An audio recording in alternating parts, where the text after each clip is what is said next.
Ya Hüseyin. La kimri biha ya lana. Beş Lana. Bir. Hem lana. Hemşire. Ha niye gülürsen? Cevaya getirdin lafı. Allahu Ekber. Niye gülür o? Niye? Hadi niye gülürdün lan? Bu video sosial şəbəkələrdə mənim qarşıma tez-tez çıxır. Çünki orada İmam Hüseyin əleyhissalama adı çəkilirsə, mən buna cavab verməliyəm. Bəzi dırnaq arası insanlar bu videoya baxıb gülürlər, ha ha ha, lağ eləyirlər. Nəyə gülürsünüz? Nəyə ələ salırsınız?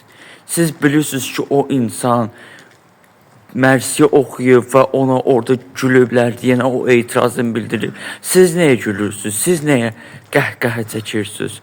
Madəm İmam Hüseyin əleyhissalamın adı bu qədər mi ucuzdur, bu qədər mi dəyərsizdir, siz buna baxıb gülürsünüz? Mən bunu başa düşə bilmirəm. Allah sizə ağıl versin. Sadəcə olaraq həqiqətən baxıb nəyə gülürsünüz, orada gülməli nə var, mən başa düşmürəm.